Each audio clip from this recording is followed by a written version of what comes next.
Hey folks, welcome back. We have another game where we are playing as Peanut Gallery, God of Omniscience. And this is the follow-up to the Champions Arena series that we ran a bit ago. How we set this up, it's a 16-player game, and I have asked everybody who put a point on the board in any of the three first Champions Arena games if they wanted to join. And we had probably, I would say, like 50% participation from the people who did that. And then we filled in the rest of the slots with just people who wanted to join. This is a pretty casual game format. But I think people learned a lot from the first round. We have changed the scoring scheme. And the way we have changed the scoring scheme is that now you get a point for participating. So there's you should at least send something every turn to get 1 point. And then in addition to that, you probably want to send as good a thing as you can. Even if you don't think you'll win, you want to send something that will win a few rounds because you get a point for winning every single round. And then at the beginning, you only get 1 point for actually winning the final thing. So it's significant to win the whole round because also to win the round, you're probably going to have won a lot of individual matches. But you can totally win the game by just winning rounds, like winning battles, but never winning the whole round for that turn. So, that was one of the big changes. And this should encourage, I think, a lot more kind of dynamic battles. And you basically are always going to want to send something. I think it'll be interesting. We'll see what happens. I think that's going to be a really good change. The other thing that I think is going to be pretty cool is we've changed the rules around. We basically have changed the pretenders for innate titans. So that's the colossal fetish and the bronze colossus. And basically, if it's a titan, if it has all the body slots, it will not have innate caster anymore. Instead, it's going to have combat caster and fast caster 30. So it's going to be 30% faster at casting spells, so it'll still get through its buff cycle faster. It's going to be able to cast pretty reliably in combat, but it's not going to have innate caster. And what that's going to mean is it can't get off really long spells like Howl or something really quickly. It's also going to mean that if it is in melee, it can't both attack and cast spells. As a combat caster, you can cast spells if you're scripted that way, and you'll do it pretty reliably in melee. However, you won't be attacking at the same time. If you're an innate caster, you'll both swing your sword and attack and cast spells in the same round. So that's a change that we've made. I think that innate titans were a bit too strong in the previous one. They weren't like a completely dominant strategy, but they were oppressive in all the games they were in. Doesn't mean they won all of them, but it was just like a very strong strategy. It was very strong. So in this episode, I'm going to speed through an expansion. We're going to read messages from people. You can see we got some. If they're long, I'm going to skim through them. We're not going to do long message reading. Like, this is probably too long. But if it's short like this, we'll definitely read it. And then we're going to go through and watch expansion. So here we go. And by the way, the fights start on turn 13. All right, we're on turn 2 right now. So we got a bit of expansion to go through. Yo, Lucid in YouTube. Tim from previous Champions Arena here. I think this guy was Yomi, if I recall. Oh, yeah. He says right here, although I had the option to pick Yomi again, I thought it best to spice it up and try something new. I ended up going for an economy build this time, mostly due to the rules changes. My build is essentially a vampire queen with death 8 to spam Skelly Boys and turn 1 immortality. And 1 turn immortality. That's actually cool. He looked at that. Even though I haven't played in any of these, I have certainly been around for people theory crafting, and I've been theory crafting my own. And this was definitely one of the chassis that I thought about. There's other things that have immortality, like the Lich Master, whatever, has immortality, but it's immortality 3, so it takes a while to come back. The Vampire Queen is immortality 1, so that's pretty significant. I hope to send her each turn until the foreseeable Soul Slay effect kills her off. I doubt I'll have priests, but Witch Kings might do okay as casters if she dies early. The native blood income is nice, but I need to go hunt a bit after expansion so I can get lifelong protections online towards the end of the mid-game. Anyway, hopefully the economy Pokemon build is going to be effective against more mid-level commitments that I expect to see each round. P.S. I haven't quite tested expansion and the actual arena fights that much, so hopefully I don't embarrass myself too much. I'm sure, I mean, how bad can you do with an immortal god you send in? And then from Pangea, whoops, sent the wrong pretender in. I meant to use the one that also had Unholy Weapons, though there were some trade-offs made for those. Name still fits, at least. Okay. So let's go through the nations we have. We have Arcocephale, we have Saramatia, and this is an all-eras game. We have Early Age Pangea, we have Early Age Tirnanog, we have Helheim, we have Nephelheim, we have Yomi, we have Hinom with Thwomp as his pretender, we have Ubar, we have Early Age Atlantis, being played by Novell. We have I Am Captain Jack Sparrow of Pelagia. We have Mr. Krabs of Therados. We have Take 1, Take 2, and Take 3, which I guess is a Trinity god as part of Asphodel. And we have, I guess he named it as a Turnfile, which is kind of funny. God of Ashdod. So we have Ashdod and Hinom, which is not surprising. We have L.A. Arco, which is probably for the Bronze Colossus. And then we have Gath and then us. This is the map we're playing on. People often have questions about the maps. This is using the pin parchment style in developed by Isataris for Map Nuke. So yeah, if any of y'all want that, you can go download Map Nuke and fiddle around with it. So, did we have any battles? We didn't. Nobody blind expanded. We'll go ahead and go to the next turn, turn 3. Turn 3, a message from old Arcocephale. Turn 1, S3 into hero, smiley face. Yeah, I'd be pretty stoked about that. Message from Pangea.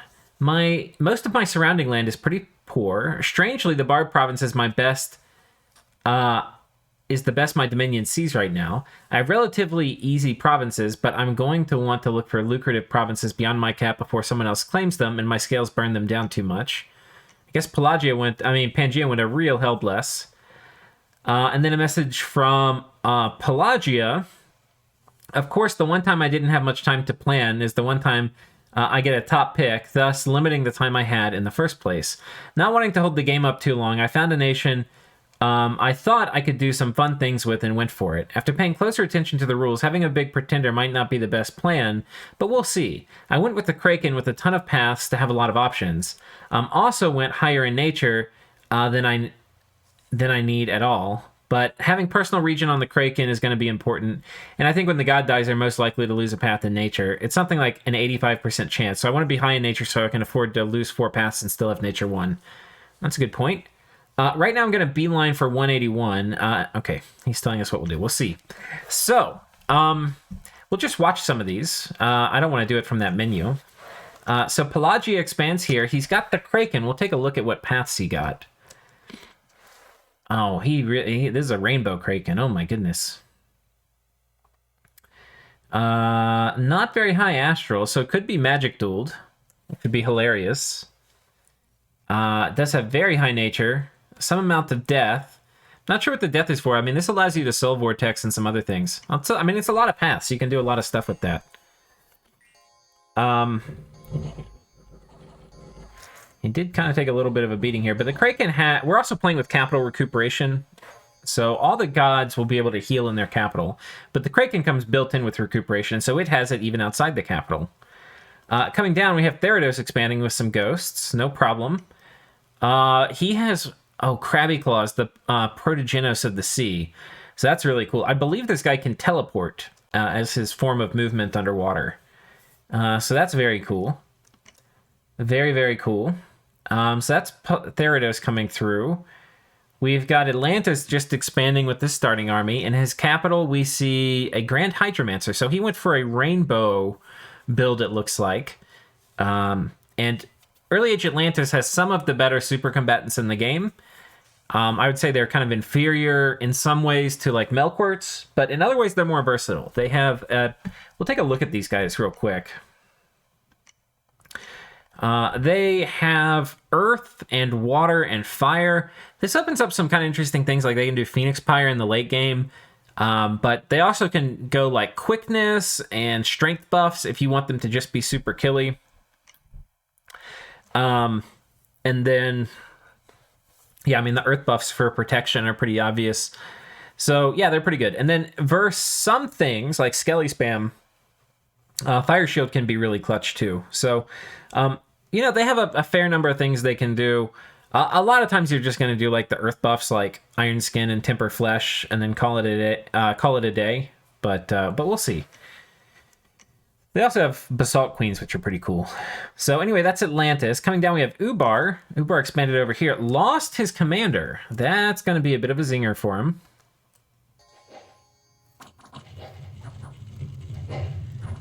I'm not sure how this happened. His infantry are holding up, but they're about to run because they've gotten just punished by arrows. Oh, wow, they don't even run. Oh, and the Tuba runs forward. He's on Advance and Cast, or he doesn't have any script for his final thing. Now, what's interesting is these guys didn't run, I think, but I'm not certain. I think this lady actually gave them leadership, which kept the army from running. So that's an interesting interaction that I hadn't thought of. Use the Tuba, even if they die in expansion, you have that lady there to help. So, this army running would have been a complete disaster because a lot of them would have died in the retreat. This way they at least survive, which is kind of nice. And you have the territory. But it's probably going to slow their expansion down. I doubt they're going to be able to expand next turn. All right, and that's that column. Over here, we're going to take a quick look at the Nephelheims. They're expanding. They've got one Nephil Jarl. A lot of times I find I don't really want to do Nephil Jarls as part of expansion. Unholy Weapons, huh? That's strange. That's strange. Because usually you would want... I'll tell you guys what I see as the use case for Unholy Weapons. If you know you're going to be fighting a lot of Sacreds, and specifically you have a lot of attacks, especially when they don't benefit from strength bonuses. So like a hoof attack, I think is a great candidate for Unholy Weapons. I don't think Nephelheim has any of those. And while they benefit, you know, a lot of their super combatants or thugs can cast quickness, like Quicken Self, and that is a decent combo. Unfortunately, it's probably better to just have strength here, but they're already really strong. This is a weird one. I think I would much rather, especially on this nation, have something like Blood Vengeance for this kind of format. But anyway, and they've got a ton of resistances, and they've got regen, and then swiftness. So yeah, they've got like a ton of stat bonuses too. 4 attack, 3 defense, regen, the resistances. Yeah, these guys are going to be very scary.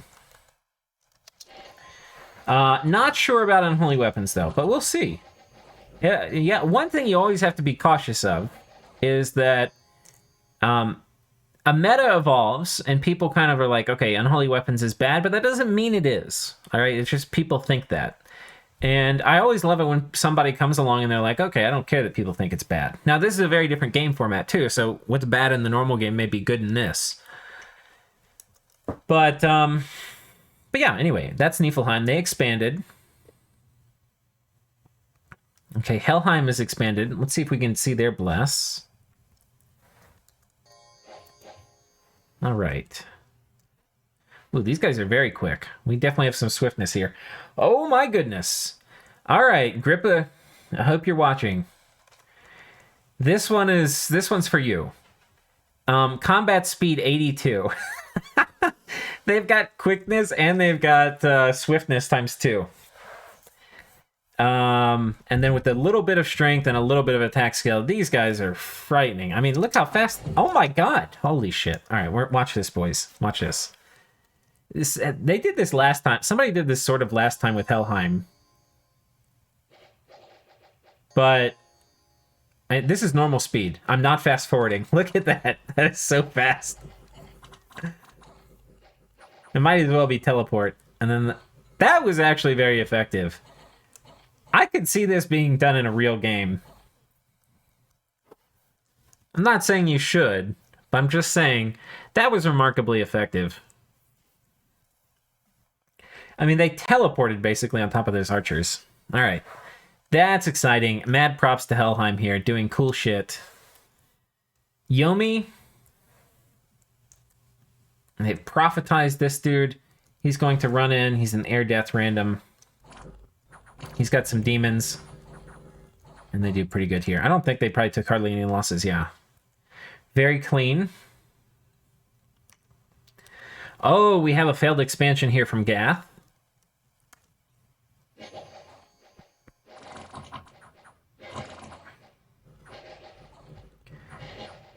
I think they're on attack rear or attack random. I think what you wanted here was you wanted them to kill that first squad together and then run to the back to the archers. They got a pretty unlucky morale check, I think, on this squad. But the fact that they got split up, I think, was probably the main problem here. But I think this is a mix of getting unlucky and a little bit bad scripting. So that's rough. Gath, by the way, is not a nation which expands trivially. I don't believe they have really good low resource things. Not to say it's hard. Well, these guys are kind of low resource. Yeah. 212 attacks. Yeah, I mean, they could probably figure out something. They'll be fine. But, yeah, it's not like a super heavy resource cost nation, actually. So, they'll be okay. They just have to figure out what they're going to go after now. We've already looked at Nephelheim. Next up, we have Hinom, expanding with a bunch of Horite Hunters. That's what they added to their starting army. Let's see if we can see what their bless is here. They should have their profit.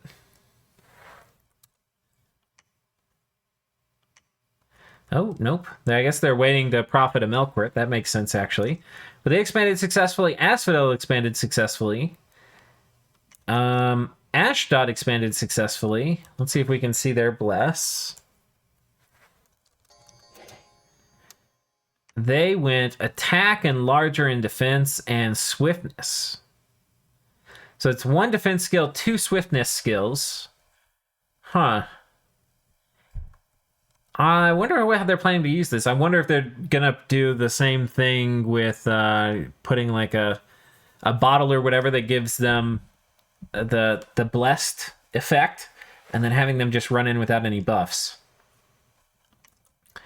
Arco, let's see what they're doing. They've recruited Wind Riders, which is good, but it also means we're probably going to be able to see the bless, which is 1 swiftness and then some attack and defense. We're seeing a lot of these stat blesses. So they're successful expanding here.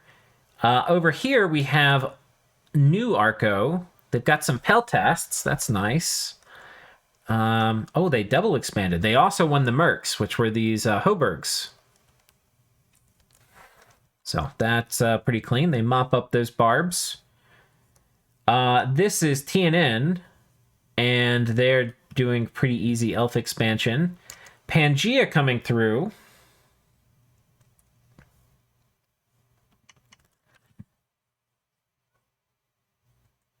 Sarmatia coming through. Let's see if we can see their bless.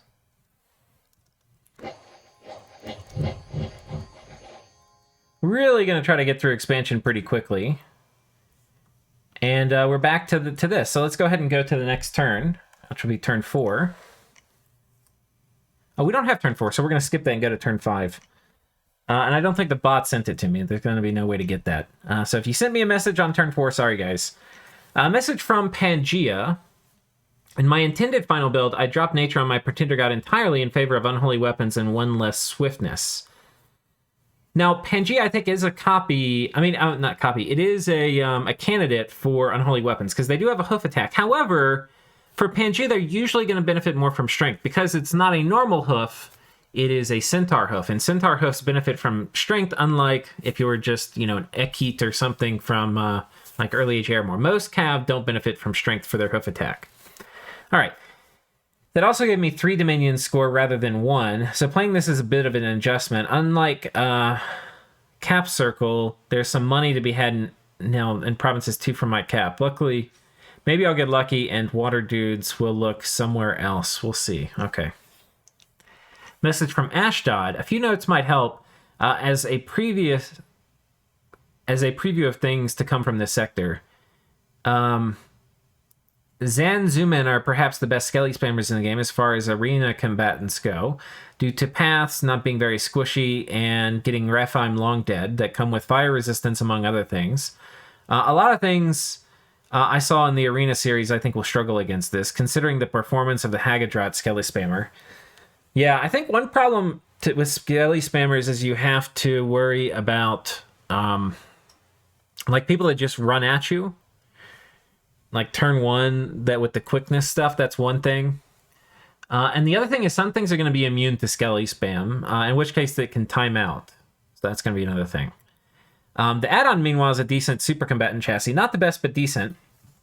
I took a larger bless to bring them up to size 6, to better wield a midget masher and smack down a variety of other better super combatant chassis. Having 3 accessory slots might be useful for cramming in as many items as possible. To fuel this, I took Magic 3 amidst my Hell Scales, hoping to combine them with the Raphite Sage's otherwise great Delta on research to try to get high research quickly. My eventual goals are Construction 4, Enchantment 5, Alt 7, which should be achievable. I think the Alt 7 is for Phoenix Pyre. And probably, Drain Life and other stuff along the way. All right, so let's start off again in this water column. We can see Pelagia, they expanded down here last turn, and this turn it's mostly just the Kraken with a little bit of a supporting cast. We'll see if he has any research online yet. He cast Barkskin and Personal Luck. And fortunately manages to kill everything before too much gets in anywhere close to him. So that's nice for him. They were busy chasing his routed army off the field while he killed the rest of them. Krakens like this, especially without... I don't think we can see any significant bless on him. He's going to have an astral bless of some kind and some kind of nature bless, but I would say in general a Kraken is not able to expand by themselves at the beginning of the game. They're a monster, as you know if you watched my Middle-Aged Atlantis series, once they get some research and items, but this guy, I think he's going to either have to... I think he's going to have to reinforce him with the Cap army here against the Shark Tribe. And that's going to be rough. You kind of don't want to take Shark Tribe this early. Anyway, we'll see what happens. Therados came up here on land, and apparently they went here the previous turn that we missed. Atlantis, they had a failed expansion here. It's a little unfortunate.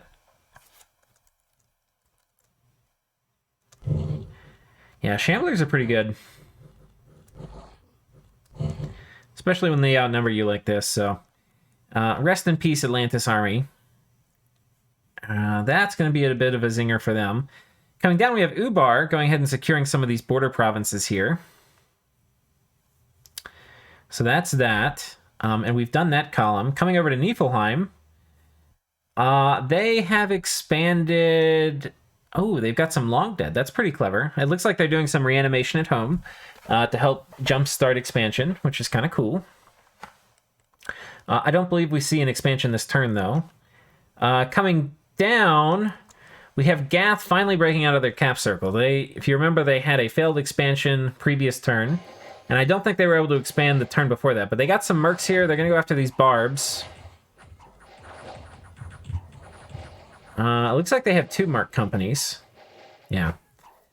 I wonder if they failed an expansion last turn, because I would think they would have a bit more troops than this, because... yeah, because these are 2 merc companies that just basically died. Or didn't die, but they almost died. So, yeah, I think he must have tried to expand last turn and failed. Because I would think he would have more troops than just these, like, 15 or something. But maybe not. If you lose your starting army, it can be really hard. But anyway, I'm glad to see he's broken out. Yomi doing Yomi things, coming in here and killing these guys. Doing more Yomi things. So, let's see what these Dione look like. Blessing, Air Shield, okay. And I don't think we've seen their bless yet, so we'll take a quick look at it. It's attack and shock resistance, blood surge, magic resistance, and larger. Does he have an... the Chunari? I don't know what a Chunari is. I don't know if that's their god. None of this was incarnate. So I think he probably has a dormant bless that's going to wake up. Because this, you would, I think, if you're focusing on Dione, I would think you would go for a bit of a bigger bless. But I'm also not sure. I mean, this is a significant bless, but this is not nothing. Maybe there's one thing that's going to wake up if it's a dormant god. This would be a fine bless for them. It feels a little soft, considering what I would expect. Like last game that we put up on the channel, Yomi won, and they ended up having like a fate weaving, all sorts of silly stuff in it. It was really powerful and expensive. Here we see these are the race car hell herdings. I want to put this in fast forward, but I'm not, because we'd be cheating you of watching how fast they go. And... okay, here we go. They are off. And now they're trying to catch them. They're on guard commander, but they're like a screen behind. Yoink!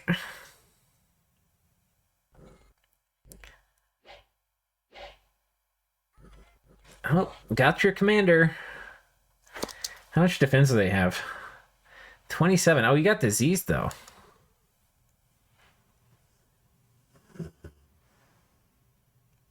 I'm guessing that was from,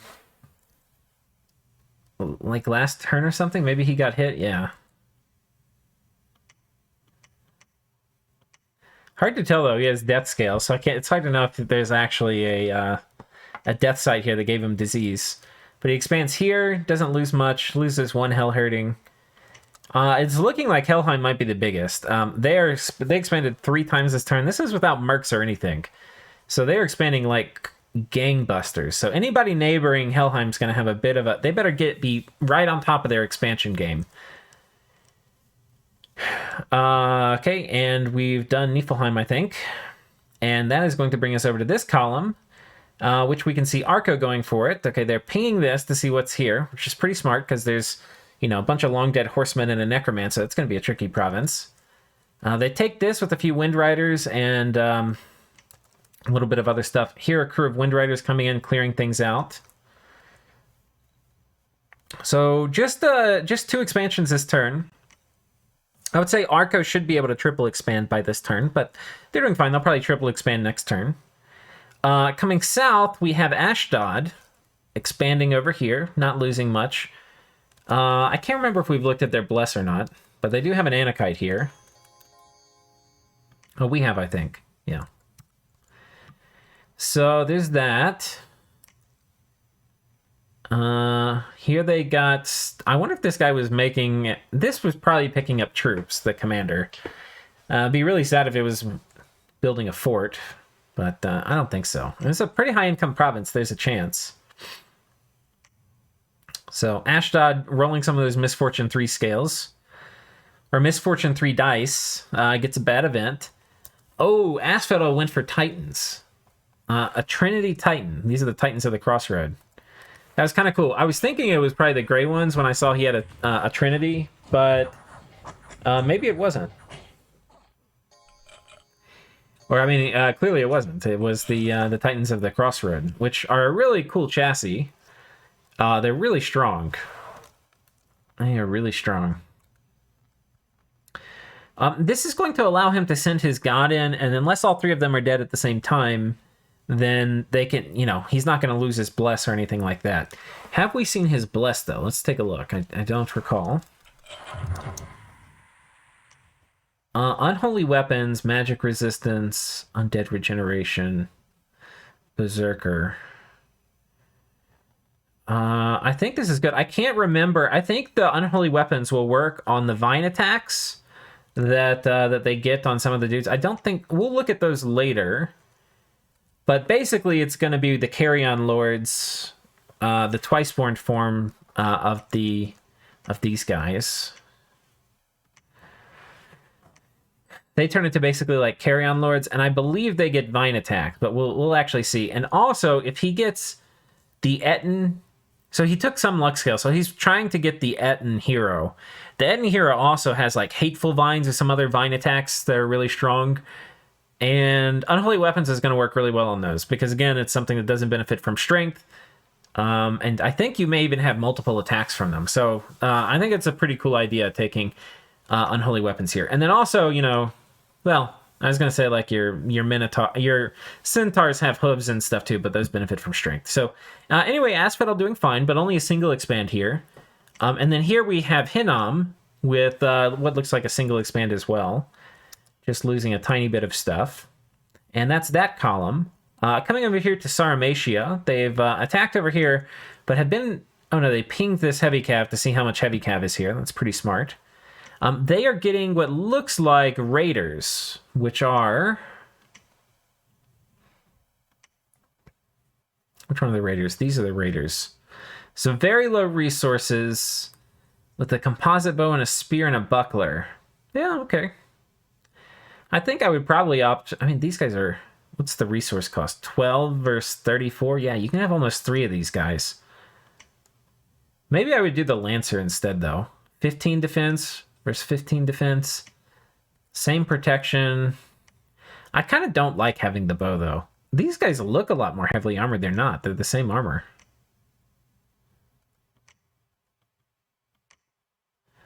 Light lance. I guess it's just a lance versus spear. Okay. Oh, they failed an expansion here. This is not good.